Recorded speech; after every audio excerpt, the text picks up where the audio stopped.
দর্শক দেখছেন কি অবস্থা। আরডিএক্স রাখা দুপুরেই সব উড়ে যাবে। কলকাতা সহ বহু জেলার আদালতে উড়ো ইমেলে পড়ল শোরগোল, চলছে তল্লাশি। নিচে লেখা, রাজ্যের একের পর এক আদালতে উড়ো মেল পাঠানো হয়েছে। বলা হয়েছে বিস্ফোরক দিয়ে উড়িয়ে দেওয়া হবে আদালত। কলকাতা নগর দায়রা আদালত থেকে আসানসোল আদালতে। আমি দেখছিলাম আরও সব আদালতের ছবি ভিডিও এসছে মিডিয়াতে, যেমন দুর্গাপুর, বহরমপুর, হুগলির চুঁচুড়া, এমনকি আরামবাগ। সেখানেও সব আতঙ্ক ছড়ানো হয়েছে এবং তল্লাশি চলছে। আদালতকে সব খালি করে দেওয়া হয়েছে, তল্লাশি চালানো হচ্ছে। পুলিশ এবং বম স্কোয়াডের সব লোকজন এসছেন, তল্লাশি করছেন। তবে দর্শক, এখনও পর্যন্ত সেই অর্থে কিছু পাওয়া যায়নি। এই যে মেল করা হয়েছে বা উড়ো ফোন করা হয়েছে, তাতে যেসব কথা বলা হয়েছে সেই মতো কিছু পাওয়া যায়নি এখনও পর্যন্ত, এমনটাই খবর। কিন্তু দর্শক, হঠাৎ করে কেন এটা করা হলো, এটাও তো প্রশ্নের।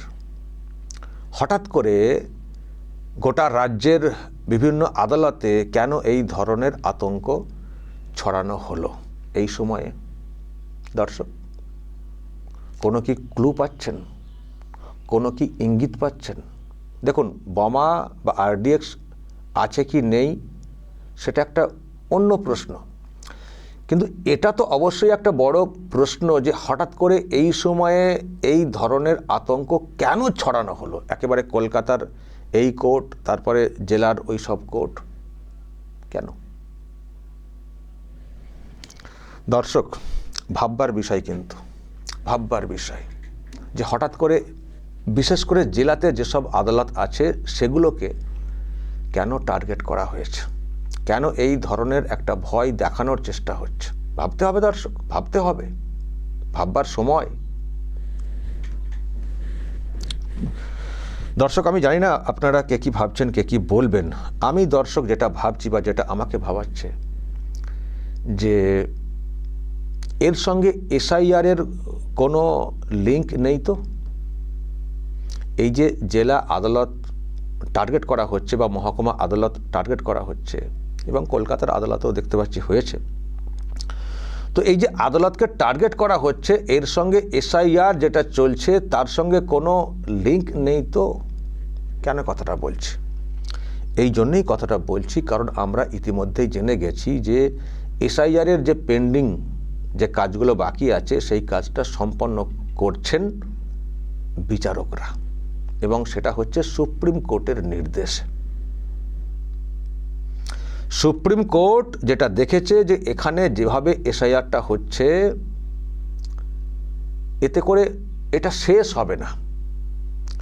নির্বাচন কমিশন যেভাবে করতে চাইছে সেই মতো করতে পারছে না, কারণ এখানকার সরকার সাহায্য করছে না সেই অর্থে। নানান সব অচিলাতে নানানভাবে সব বাধা দেওয়া হচ্ছে, ফলে হচ্ছে না। কিন্তু কাজটা খুব জরুরি, এসআইআরটাকে করতেই হবে। তো সেই জন্যে সুপ্রিম কোর্ট যেটা করেছে, জুডিশিয়ারিতে যারা আছেন তাদেরকে যুক্ত করেছে। সুপ্রিম কোর্ট কলকাতা হাইকোর্টকে বলেছে যে, মানে প্রধান বিচারপতি যিনি আছেন কলকাতা হাইকোর্টের, তার উদ্দেশ্যে সুপ্রিম কোর্ট বলেছে, এবং সুপ্রিম কোর্টের প্রধান বিচারপতির বেঞ্চ বলেছে যে আপনি দেখুন, মিটিং করুন, বৈঠক করুন, কি করে কি করা যায়, এবং সেখানে কাদেরকে যুক্ত করতে পারেন, মানে বিচারকদের মধ্যে যেটা বলা হয়েছে, ঠিক করে একটা ব্যবস্থা নিন। তো এটা তো শাসকের কাছে একটা বিরাট বিপদের হয়ে গেছে। যে শাসক কি করছিল? শাসক যেটা করছিল যে ইআরও এইআরও যারা আছেন তাদেরকে দিয়ে করিয়ে দেব, আর সুপ্রিম কোর্টে গিয়েও যেটা বলা হয়েছিল যে ইআরও এইআরও যারা আছেন তাদের সিদ্ধান্তই চূড়ান্ত, এটাই তো আইনে আছে, সুতরাং সেটাকেই বলবৎ রাখতে হবে। কেন মাইক্রো অবজারভার নিয়ে এসে ওপর থেকে নজরদারি চলবে? এই সব চলবে না। মাইক্রো অবজারভার চলবে না, স্পেশাল মানে রোল অবজারভার চলবে না, এই সব বলার চেষ্টা হয়েছিল।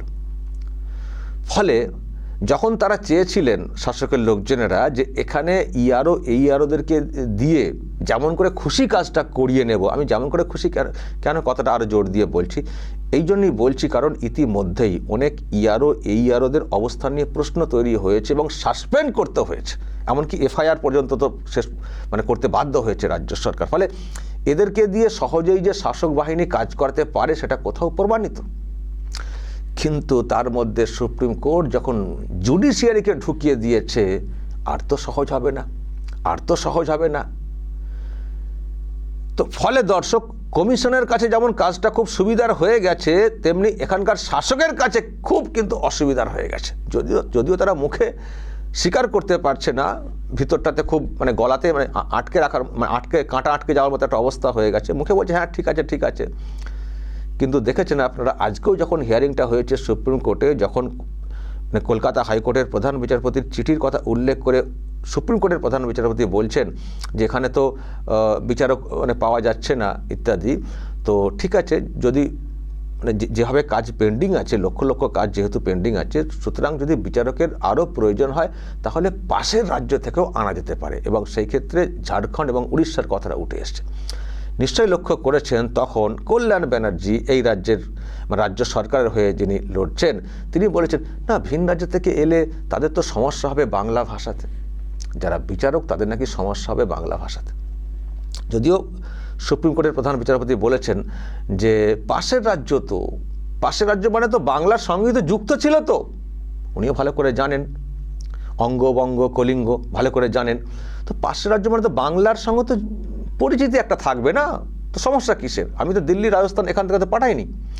দর্শক, কি কথা হয়েছে এজলাসে আমি ডিটেলস একেবারে এজলাসের ভিডিও দিয়ে দেখিয়েছি, যারা দেখেননি আমার আগের ভিডিওটা দেখে নেবেন। ফলে এটাকে আটকানো যাচ্ছে না।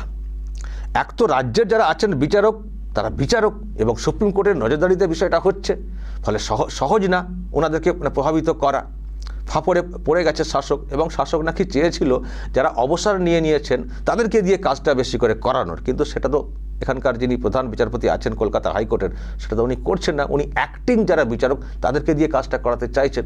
হয়তো কোথাও বুঝেছেন যারা অবসর নিয়ে ফেলেছেন তাদের ক্ষেত্রে অনেক বেশি প্রভাব খাটানো যাবে, আর যারা অবসর নিয়ে থাকেন তারা অনেক ক্ষেত্রেই তারা একটা পলিটিক্যালি হয়ে যান, কারণ তারা তাদের ভবিষ্যৎ নিয়েও তারা ভাবেন, বা তারা একটা কোনো দিকে যাওয়ার চেষ্টাও করেন। এখন অনেক ক্ষেত্রেই হয়েছে, অবসর নেওয়ার পরে পলিটিক্সে যুক্ত হয়ে গেছেন। ফলে সেই জায়গাটা যেন খানিকটা এড়িয়ে যাওয়ার চেষ্টা করছে কলকাতা হাইকোর্ট বা প্রধান বিচারপতি। তিনি যেটা চেষ্টা করছেন যে যারা অ্যাক্টিং আছেন তাদেরকে দিয়ে কাজটা করানোর। তো সেই জন্য সুপ্রিম কোর্টের রাস্তা বলে দিয়েছে যে এখানে যদি শর্ট হয় তাহলে পাশের রাজ্য থেকেও আনা যেতে পারে। তো এখন শাসক তো ভীষণ তো ফাঁপড়ে পড়ে গেছে না, যে পুরো বিচারকদেরকে দিয়ে করা, আর বিচারকদের দিয়ে করা মানে আর বেশি কিছু বলাও তো যাবে না। নির্বাচন কমিশন করলে তো জ্ঞানেশ কুমারের 14 পুরুষ উদ্ধার করে দেওয়া যাবে, এবং নাম বাদ গেলে ঘেরাও করার নাম করে নাটকও করা যাবে, কিন্তু বিচারকরা যদি এই কাজটা করেন তাহলে তার ওটা হবে না। ফলে ফাঁপড়ে পড়ে গেছে না, এবং এটাও বলে দেওয়া হয়েছে, আজকে সুপ্রিম কোর্ট বলে দিয়েছে যে বিচারকরা বিচার করবেন, কিন্তু সবটাই হচ্ছে নির্বাচন কমিশনের বিজ্ঞপ্তি অনুযায়ী। সেখানে যেসব ডকুমেন্ট দেখানোর কথা বলা হয়েছে সেই সব ডকুমেন্টের ভিত্তিতেই বিচার করবেন, যা খুশি দিয়ে দেবেন।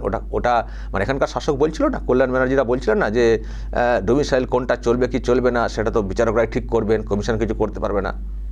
এইসব চলবে না। সুপ্রিম কোর্ট পরিষ্কার বলে দিয়েছে যে নির্বাচন কমিশনের বিজ্ঞপ্তি অনুযায়ী যাচাই হবে, নথি যাচাই হবে।